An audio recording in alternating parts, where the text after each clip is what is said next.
Hi అండి. ఇప్పుడు ఈ వీడియో రికార్డ్ చేసే టైంకి ఇంగ్లాండ్ సౌత్ ఆఫ్రికా మీద 179 పరుగులకే ఆల్అౌట్ అయిపోయింది. 38 ఓవర్లు మాత్రమే ఆడగలిగింది. సో అయితే ఇది పెద్ద ఇష్యూ కాదు, కానీ కనీసం 40 ఓవర్లు ఆడి 200 కూడా కొట్టలేని వీళ్ళు ఇండియా మీద పడేడుస్తున్నారు. అది పెద్ద ఇష్యూ. ఈ ఇంగ్లాండ్కి సంబంధించిన మాజీ ప్లేయర్లు, మాజీ క్యాప్టెన్లు వీళ్ళందరూ ఇప్పుడు కామెంటేటర్లు అయిపోయి ఇండియాకి ఏదో అడ్వాంటేజ్ వచ్చేసింది, ఒకటే పిచ్ మీద ఆడుతున్నారు వీళ్ళు, సో అది బాగా అడ్వాంటేజ్ అయిపోతుందని చాలా బాధపడిపోయి అన్యూ అడ్వాంటేజ్ ఇండియాకు ఉందని బాధపడిపోతున్నారు. దాని గురించి ఒకటి మాట్లాడుకోవాలి. ఇంకోటి ఏంటంటే జోస్ బట్లర్ ఇంగ్లాండ్ క్యాప్టెన్ క్యాప్టెన్సీకి రాజీనామా చేశాడు. దాన్ని ఒకటి మాట్లాడుకోవాలి. ఇంకోటి ఏంటంటే రేపు మ్యాచ్కి, అసలు న్యూజిలాండ్తో మ్యాచ్కి మన టీంలో రోహిత్ శర్మ ఆడతాడా అడ్డా, షమి ఆడతాడా అడ్డా, ఒకవేళ వీళ్ళు ఆడకపోతే ఎవరు వచ్చే అవకాశం ఉంది, ఇంకా ఎవరికన్నా అవకాశం ఉందా ఏంటి, వీటన్నిటి గురించి మాట్లాడుకునే ముందు దిస్ ఇస్ త్వరగా శ్రీరామ్, క్రికెట్ అనలిస్ట్. మన ఛానల్ వేదాంత ఛానల్ అందరూ సబ్స్క్రైబ్ చేసుకోండి. వేదాంత ఛానల్లో క్రికెట్కి సంబంధించిన రివ్యూలు రెగ్యులర్గా వస్తుంటాయి. ఛాంపియన్స్ ట్రోఫీ అయిపోయిన తర్వాత ఐపీఎల్, వరుసగా అన్ని రివ్యూలు క్రికెట్కి సంబంధించి వస్తూనే ఉంటాయి. అట్ ది సేమ్ టైం క్రికెట్తో పాటు పొలిటికల్ రివ్యూలు, సినిమా రివ్యూలు, ఇది అదని అన్ని రకాల వీడియోలు వస్తుంటాయి. కాబట్టి వేదాంత ఛానల్ సబ్స్క్రైబ్ చేసుకోవడం మాత్రమే కాకుండా బెల్ ఐకాన్ కూడా నొక్కండి. బెల్ ఐకాన్ నొక్కితే మీకు వీడియో అప్లోడ్ అయినప్పుడల్లా మీకు అప్డేట్స్ వస్తూ ఉంటాయి. సో ఇది సంగతి. ఇవాళ మ్యాచ్ 90% సౌత్ ఆఫ్రికా గెలుస్తుందేమో అనుకుంటున్నా ప్రస్తుతానికి ఉన్న పరిస్థితి చూస్తే. ఎందుకంటే ఇంగ్లాండ్ బాగా డిమారలైజ్ అయిపోయింది. వరుస పెట్టి ప్రతి మ్యాచ్లో ఓడిపోవడం, ముందే అసలు ఎలిమినేట్ అయిపోతున్నాం అని తెలిసిపోవడం, దాంతో క్యాప్టెన్ బట్లర్ రాజీనామా చేసేయడం, క్యాప్టెన్సీకి రాజీనామా చేసేయడం, ఇవన్నీ కూడా ఆల్మోస్ట్ ఆ టీంని డిమారలైజ్ చేసినట్టునే. ఈరోజు మ్యాచ్లో కూడా స్టార్టింగ్లోనే 2 వికెట్లు పడిపోయినాయి. ఆ తర్వాత నుంచి రెగ్యులర్ ఇంటర్వల్స్లో ఒక్కొక్కళ్ళు అవుట్ అయిపోతూ చివరికి 179 దగ్గర దుకాణం మూసేశారు. సో ఇది నా సౌత్ ఆఫ్రికా గెలిచే అవకాశాలు ఎక్కువ కనపడుతున్నాయి. సరే, ఎవరు గెలిచినా పెద్ద తేడా ఏం లేదు. ఎవరు మనతో ఆడతారు అనేదే సమస్య. సౌత్ ఆఫ్రికా ఆడుతుందా లేకపోతే ఆస్ట్రేలియా ఆడుతుందా 4వ తారీఖు మనతోటి అనేది సమస్య. సరే, ఆ విషయాన్ని పక్కన పెడితే వరుసపెట్టి ఘోరమైన పెర్ఫార్మెన్స్ చూపించడం వల్ల క్యాప్టెన్గా ఒక 20-30 కొట్టడం, 40 కొట్టడం, అంతకు మించి కొట్టలేక బట్లర్ కూడా అయిపోతున్నాడు. At the same time team కూడా వరుసపెట్టి వరుస పరాజయాలతోటి బాగా డిమారలైజ్ అయిపోయారు ఇంగ్లాండ్ వాళ్ళు. అంతకుముందు మన మీద కూడా ఆడారు. ఛాంపియన్స్ ట్రోఫీ కన్నా ముందు మన మీద బజ్ బాల్ అన్నారు. కొట్టేస్తాం, అసలు ఇండియాని సర్ప్రైజ్ చేసేస్తాం ఇండియా అన్నారు. చూస్తే బజ్ బాల్ లేదు, ఏం లేదు, మనమే మొత్తం అంతా గెలుచుకుంటూ వచ్చాం.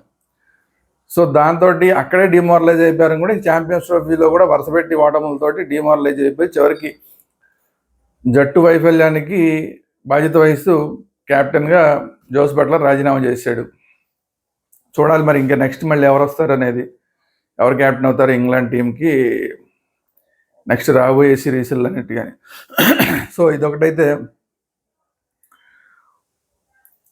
రెండోది, మన మీద వీళ్ళు పడి ఆడవటం. ఏది, మనం దుబాయ్లో ఆడుతున్నాం. దుబాయ్లో అన్ని మ్యాచ్లు మనం దుబాయ్లోనే ఆడుతున్నాం. ఆఖరికి మనం ఫైనల్కి వెళ్తే ఫైనల్తో సహా అన్ని దుబాయ్లోనే ఆడుతున్నాం. పాకిస్తాన్లో మనం ఆడలేదు. వీళ్ళేమో మనతో ఆడాలంటే దుబాయ్లో ఆడాల్సి వస్తుంది. మిగతా టీంలు అన్నీ కూడా మనతో ఆడాలంటే దుబాయ్ ఆడాల్సి వస్తుంది దుబాయ్లో. లేదంటే కనుక పాకిస్తాన్లో వేరే అంటే లాహోర్లో కొన్ని మ్యాచ్లు ఆడాల్సి వస్తుంది, అలాగే కరాచీలో కొన్ని మ్యాచ్లు ఆడాల్సి వస్తుంది, రావల్పిండిలో కొన్ని మ్యాచ్లు ఆడాల్సి వస్తుంది. సో వాళ్ళకేమో ట్రావెలింగ్ ఇవన్నీ వస్తున్నాయి, కొంచెం అలసట, ట్రావెలింగ్ అవన్నీ వస్తున్నాయి. రకరకాల పిచ్చుల మీద ఆడాల్సి వస్తుంది. కాబట్టి రకరకాల అడ్వాంటేజ్, డిసడ్వాంటేజ్ రకరకాలు వాళ్ళకున్నాయి. కానీ అట్ ది సేమ్ టైం మనం పాకిస్తాన్ వెళ్ళమని చెప్పేసాం కాబట్టి మనం ఓన్లీ దుబాయ్లోనే ఆడుతున్నాం. కాబట్టి దుబాయ్లోనే అన్ని మ్యాచ్లు ఆడటం వల్ల అక్కడ పిచ్చి పరిస్థితి ఏంటి, తర్వాత ఏ యాంగిల్లో కొడితే ఈజీగా 6లు 4లు వెళ్ళే అవకాశం ఉంది, ఇవన్నీ కూడా మనకి తెలిసిపోతాయి ఒక మ్యాచ్ ఆడంగానే. అంతకుముందు కూడా మనం ఆడాం. సరే, ఇప్పుడు కూడా మనం వెళ్ళి అక్కడ వాతావరణం మనకు అలవాటు అయిపోతుంది. ఒక మ్యాచ్ అవ్వగానే 2 రోజులు అవ్వగానే ఆ వాతావరణం అలవాటు అయిపోతుంది. మిగతా టీంలో ఏమో వాతావరణం విషయంలో పాకిస్తాన్కి దుబాయ్కి పెద్ద తేడా ఏమి ఉండదు. ఓన్లీ థింగ్ ఏంటంటే పిచ్ ఏంటి, స్టేడియం ఏంటి, స్టేడియం పరిస్థితులు ఏంటి, స్టేడియంలో ఏ యాంగిల్స్లో దగ్గరగా ఉంటాయి, ఏ యాంగిల్స్ దూరంగా ఉంటాయి, బౌండరీ యాంగిల్స్ ఇవన్నీ కూడా మనకు అలవాటు అయిపోతాయి వరుసగా ఆడుతున్నాం కాబట్టి. ఇది కాకుండా ఫ్లడ్ లైట్లు, ఆ ఫ్లడ్ లైట్లలో కూడా ఎక్కడెక్కడ ఎలాగా నిలబడితే మన ఫ్లడ్ లైట్లు మన కళ్ళలో పడకుండా క్యాచ్లు పట్టచ్చు అనేది కూడా కొంచెం మనకు అలవాటు అవుతుంది. ఆ స్టేడియం, ఆ వాతావరణం ఇవన్నీ ఉన్నాయి కాబట్టి. మిగతా వాళ్ళు ఏంటంటే ఆ ట్రావెలింగ్ అదంతా చేయడం అదొక అదనపు భారం, వాళ్ళకి కొంచెం అలసిపోతూ ఉంటారు. సో ఇవన్నీ ఉన్నాయి. అలాంటివి ఎక్కడైనా ఉంటాయి. ఇంగ్లాండ్లో వరల్డ్ కప్ ఆడినప్పుడు మరి వాళ్ళకి అడ్వాంటేజ్ లేదా? హోమ్ గ్రౌండ్ అడ్వాంటేజ్ వాళ్ళకి లేదా? మనం ఇండియన్స్ వెళ్ళి ఇంగ్లాండ్లో ఆ పిచ్చుల మీద ఆ వాతావరణంలో ఆడడం వల్ల మనకి డిసడ్వాంటేజ్ కదా. అప్పుడు మనం ఏమైనా కంప్లైంట్ చేసామా? ఏ దేశాలు కంప్లైంట్ చేయవు. ఒక్కోసారి వరల్డ్ కప్ ఒక్కో దేశంలో జరుగుతుంది. అక్కడ వాతావరణ పరిస్థితులకు అనుకూలంగా మనం వెళ్ళిపోవడమే, అలవాటు చేసుకోవాలి, వెళ్ళాలి, ఆడాలి. అదే ఛాలెంజ్ కదా. అంతేగాని ఇంగ్లాండ్లో వరల్డ్ కప్ జరిగింది కాబట్టి ఇంగ్లాండ్ గెలిచింది కాబట్టి అక్కడ లోకల్ పరిస్థితుల వల్లే గెలిచింది, వాళ్ళకి అన్డ్యూ అడ్వాంటేజ్ వచ్చిందని మనం ఏం కంప్లైంట్ చేయలేదా? సో ఇలాంటి దద్దమ్మ కబుర్లు, ఆడలేక మధ్యలో ఓడదు కబుర్లు ఇంగ్లాండ్ వాళ్ళు బాగా ఎక్కువ చేస్తున్నారు. సరే, దానికి తగ్గ ఫలితం వాళ్ళు అనుభవిస్తున్నారు, అయిపోయింది. ఓ పక్క సరే పాకిస్తాన్ వాళ్ళు చూసాం కదా. పాకిస్తాన్ వాళ్ళు అయితే మనం మంత్రగాళ్ళని తీసుకెళ్ళి మరీ పాకిస్తాన్ ఓడిచ్చామని వాళ్ళు ఏదో దుమ్మెత్తి పోసే కార్యక్రమం వాళ్ళు చేశారు. ఇవన్నీ మంగళవారం కబుర్లు ఇవన్నీ. ఈ మంగళవారం కబుర్లు అటు పాకిస్తాన్ వాళ్ళు చెప్పారు, ఇంటికి వెళ్ళిపోయారు. ఇప్పుడు ఇంగ్లాండ్ వాళ్ళు మొదలెట్టారు, ఇప్పుడు వీళ్ళు ఇంటికి వెళ్ళిపోయారు. సో చావ ఉన్నవాడు ఎక్కడైనా గెలుస్తాడు, ఇది మొత్తానికి విషయం. సో ఈ జోస్ బట్లర్ రాజీనామా విషయం పక్కన పెట్టేస్తే, ఈ ఇంగ్లాండ్ వాళ్ళు మన మీద అన్డ్యూ అడ్వాంటేజ్ మనకుందన్న విషయాన్ని పక్కన పెట్టేస్తే, నెక్స్ట్ రేపు మ్యాచ్లో న్యూజిలాండ్ మీద మన పరిస్థితి ఏంటి? ఎందుకంటే గతంలో మనకి న్యూజిలాండ్ చాలా పెద్ద దెబ్బ కొట్టింది ఇండియా టూర్కి వచ్చినప్పుడు. సో దాని నుంచి ఇప్పుడు బయటపడి మనం న్యూజిలాండ్ మీద ఎలా ఆడాలి, ఎలా గెలవాలి? ఎందుకంటే వాళ్ళది చాలా మంచి టీం ఉంది, మనది ఎలాగా మంచి టీమే, వాళ్ళది కూడా అంత తక్కువ టీం ఏం కాదు. బౌలర్లు మంచి బౌలర్లు ఉన్నారు, మంచి స్పిన్నర్లు ఉన్నారు. శాంటర్న్ కెప్టెన్, అతను మన మీద చాలా బాగా పెద్ద సక్సెస్ అయ్యి అనేక వికెట్లు తీసి మనం ఓడిపోవడానికి, ఇండియాలో మనం ఓడిపోవడానికి కారణం, వన్ ఆఫ్ ది కారణం శాంటనర్. ఇప్పుడు అతను బ్రహ్మాండంగా బౌలింగ్ వేస్తున్నాడు, ఫామ్లో ఉన్నాడు. అతని తోడు నిన్నటిదాకా అసలు పెద్దగా ఎవరికి గుర్తులేని బ్రేస్వెల్ ఇప్పుడు మనం టకటకటక 4 వికెట్లు తీసి అతను మంచి ఫామ్లోకి వచ్చేసాడు. ఇట్లాంటి పరిస్థితుల్లో ఫస్ట్ మ్యాచ్లో ఆడని రచిన్ రవీంద్ర మళ్ళీ రెండో మ్యాచ్లో ఆడి సెంచరీ కూడా కొట్టేశాడు. సో రచిన్ రవీంద్ర కూడా మంచి ఫామ్లో ఉన్నాడు, అతను కూడా ఎంతో కొంత బౌలింగ్ కంట్రిబ్యూషన్ ఉంటుంది. సో వాళ్ళ ఫాస్ట్ బౌలర్లు కూడా చాలా బాగా ఇండియాలో పెర్ఫార్మెన్స్ చేశారు. మొన్న మ్యాచ్ల్లో కూడా చూసాం, వాళ్ళ ఫాస్ట్ బౌలర్లు కూడా మంచి పెర్ఫార్మెన్స్ ఇస్తున్నారు. సో తర్వాత ఏంటంటే బ్యాటింగ్లో రచిన్ రవీంద్ర ఫామ్లో ఉన్నాడు, లాథమ్ ఫామ్లో ఉన్నాడు, ఓపెనర్ ఫామ్లో ఉన్నాడు, తర్వాత గ్లెన్ ఫిలిప్స్ ఫామ్లో ఉన్నాడు. గ్లెన్ ఫిలిప్స్ ఫీల్డింగ్లో అయితే అసలు చెప్పక్కర్లేదు, మన అద్భుతమైన catch left hand side dive చేసి గాల్లో క్యాచ్ పెట్టింది అందరం చూసాం. అది కాకుండా న్యూజిలాండ్కి ఉన్న అడ్వాంటేజ్ మంచి ఫీల్డింగ్ టీం అది. సో ఎక్కడైనా సరే ఒక 20-30 పరుగులు ఈజీగా తగ్గించే, అవతల వాళ్ళకి కొట్టకుండా తగ్గించగల కెపాసిటీ ఆ టీంకి ఉంది ఫీల్డింగ్లో. అట్ ది సేమ్ టైం మంచి క్యాచ్లు పెట్టి సడన్గా వికెట్లు పడిపోయేలాగా చేసే క్యాలిబర్ కూడా ఆ ఫీల్డర్లో ఉంది. సో ఫీల్డింగ్ పరంగా చాలా స్ట్రాంగ్గా ఉంది, బౌలింగ్ పరంగా చాలా స్ట్రాంగ్గా ఉంది, బ్యాటింగ్ పరంగా కూడా అందరూ ఫామ్లో ఉన్నారు. ఒక కేన్ మామ మాత్రం కొంచెం అటు ఇటుగా ఉన్నాడు, మరి ఇప్పటిదాకా పెద్ద పెర్ఫార్మెన్స్ చేసింది ఏం లేదు. సో కేన్ విలియమ్సన్ మరి ఏం చేస్తాడు, మన మీద ఎలా ఆడతాడో చూడాలి.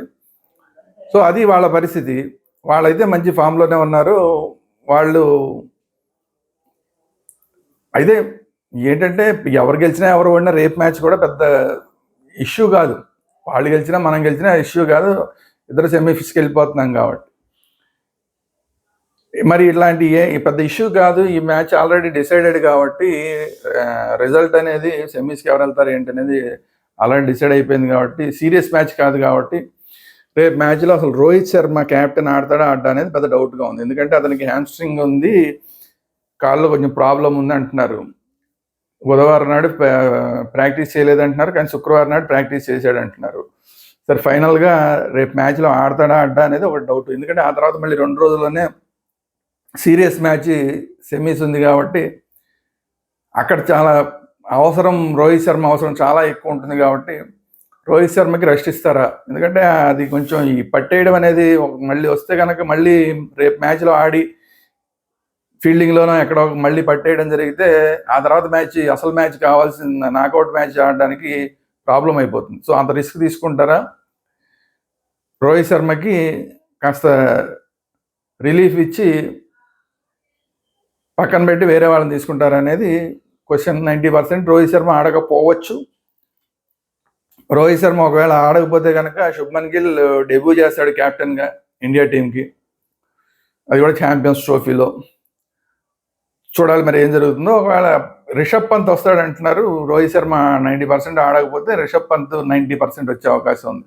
ఎందుకంటే ప్రాక్టీస్లో కూడా రిషబ్ పంత్ ఎక్కువ ప్రాక్టీస్ చేశాడు అంటున్నారు.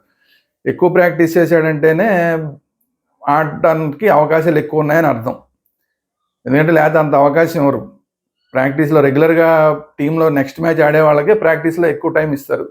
సో ఎక్కువ టైము రిషబ్ పంత్ ప్రాక్టీస్ చేశాడంటేనే ఆల్మోస్ట్ ఆడుతున్నాడు రిషబ్ పంత్ అనేది ఒక అంచనా.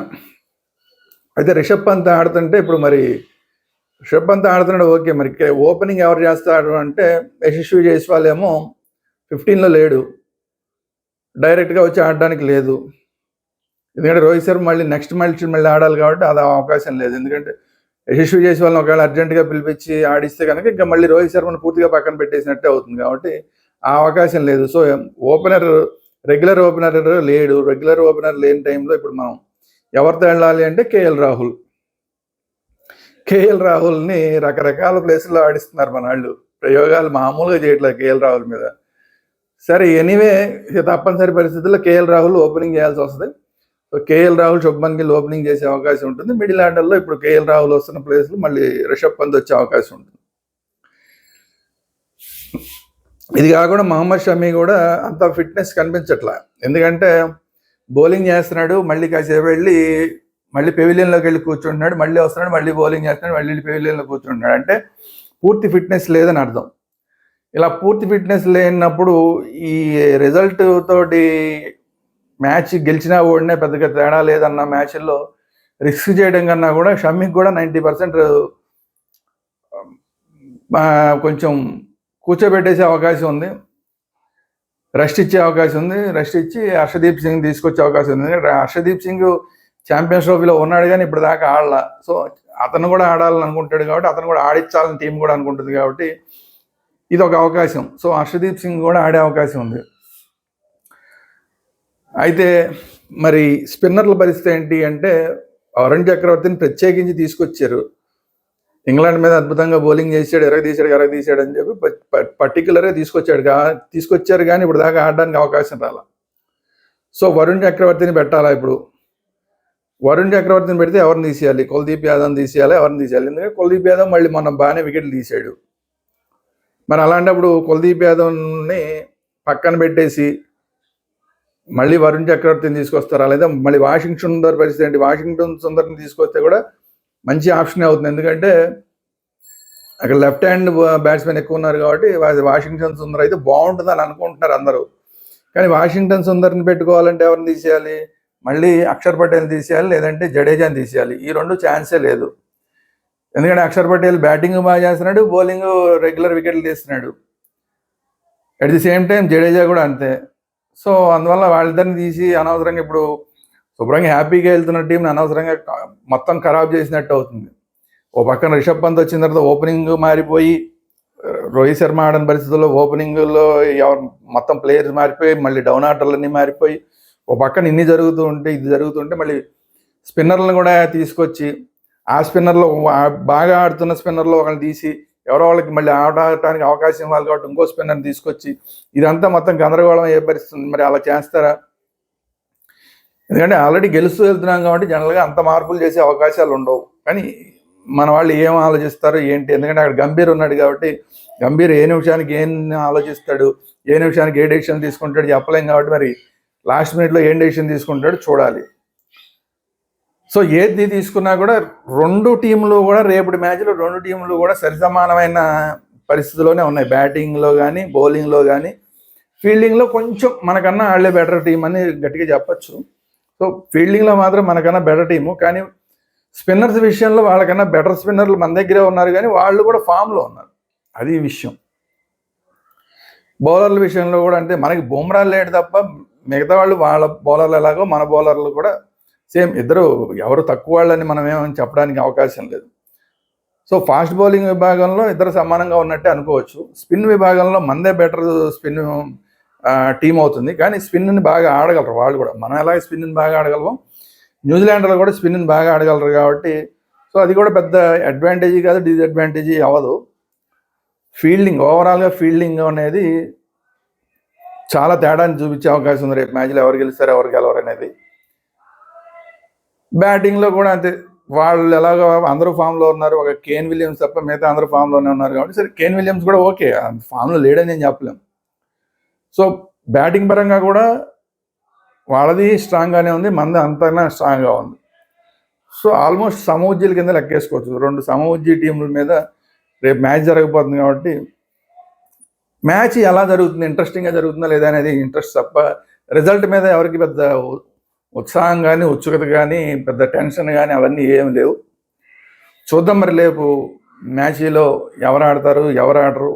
రిషబ్ పంత్ వస్తాడా, రోహిత్ శర్మ వెళ్ళిపోతాడా, షామి రెస్ట్ తీసుకుని హర్షదీప్ వస్తాడా, స్పిన్నర్లో కూడా ఎవరన్నా మార్చేస్తారా, ఏం చేస్తారు అనేది చూద్దాం ఏం జరుగుతుందో. ఇది ఈరోజు వీడియో. ఈ వీడియో కనుక మీకు నచ్చినట్టయితే లైక్ చేయండి, మీ అభిప్రాయాలు ఏంటి అనేది కామెంట్ రూపంలో తెలియజేయండి. అట్ ది సేమ్ టైం మన ఛానల్ని సబ్స్క్రైబ్ చేసుకోండి, at the same time bell icon కూడా నొక్కండి. Thank you very much. జై హింద్, భారత్ మాతా కీ జై.